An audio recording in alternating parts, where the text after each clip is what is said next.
বদরের যুদ্ধকে কেন বিশ্বের ইতিহাস নির্ধারক যুদ্ধের একটি মনে করা হয়? পর্ব ২। বদর যুদ্ধের গুরুত্ব। এই যুদ্ধ ছিল নানা দিক থেকে গুরুত্বপূর্ণ। সম্ভবত সে কারণেই এটিকে বিশ্বের কয়েকটি নির্ধারক যুদ্ধের অন্যতম হিসেবে গণ্য করা হয়। যদিও সংখ্যাগত দিক থেকে এটি বটকোন যুদ্ধ নয়। কেমব্রিজ হিস্ট্রি অফ ইসলামের অনুসারে এই যুদ্ধের রাজনৈতিক এবং ধর্মীয় দুই ধরনের প্রভাবই ছিল। বইটি থেকে জানা যায়, মক্কার যেসব গুরুত্বপূর্ণ নেতা মারা যান, তাদের ছিল দৃঢ় প্রশাসনিক ও বাণিজ্যিক দক্ষতা। সংখ্যাগরিষ্ঠতা সত্ত্বেও মক্কার যোদ্ধাদের পরাজয়ের ফলে একদিকে তাদের আত্মবিশ্বাস কমে যায় এবং মর্যাদাহানি হয়।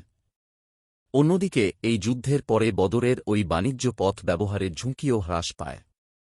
মক্কার অর্থনীতি এই পথে পরিচালিত ব্যবসার উপর নির্ভরশীল ছিল।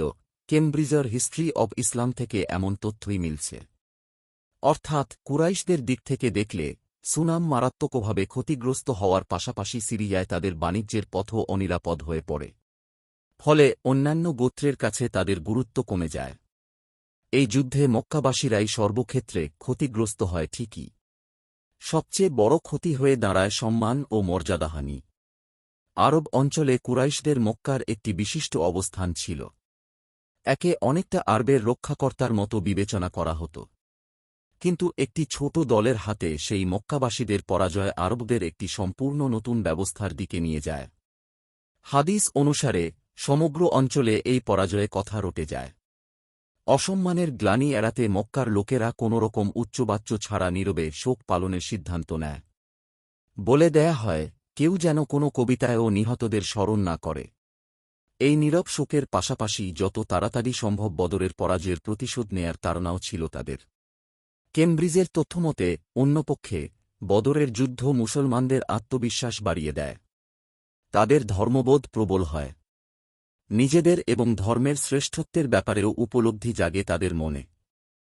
এই যুদ্ধের পর মুসলিমরা ওই অঞ্চলে একক শক্তি হিসেবে আবির্ভূত হয়, যা রাষ্ট্র হিসেবে মদিনাকে আরও শক্তিশালী করে তোলে।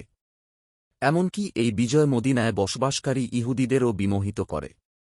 সামরিক দৃষ্টিকোণ থেকেও অত্যন্ত গুরুত্বপূর্ণ ছিল বদরের যুদ্ধ। কারণ এই প্রথমবার মুসলমানরা নবীর নেতৃত্বে যুদ্ধে লিপ্ত হয়। মুসলমানরা পরাজিত হলে ইসলাম অস্তিত্ব সংকটে পড়ত। এমনকি পৃথিবী থেকে নিশ্চিহ্ন হয়ে যাওয়াও অসম্ভব ছিল না। তাই এ দিনটিকে কোরআনে বিচার দিবস বলা হয়েছে। মারিফ ইসলামীর বিশ্লেষণ বলছে, মুসলমানরা যুদ্ধের ময়দানে প্রথমবারের মতো নিজেদের শক্তি পরীক্ষা করার সুযোগ পেয়েছিল। সেই দিক থেকে এটি ছিল নির্ণায়ক যুদ্ধ।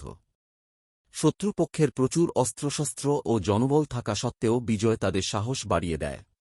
এর প্রভাবে উপদ্বীপের অন্যান্য গোত্রের মানুষদের মধ্যেও মুসলমানদের সামর্থ্যের প্রতি সমীহ জাগে। তাদের আস্থা তৈরি হয় মুসলমানদের ওপর। নিয়মিত ইসলামিক এবং স্বাস্থ্য বিষয়ক ভিডিও পেতে লাইক, কমেন্ট, ফলো এবং চ্যানেলটি সাবস্ক্রাইব করে পাশে থাকবেন। মহান আল্লাহ আপনাকে উত্তম যা দান করুক। আমিন।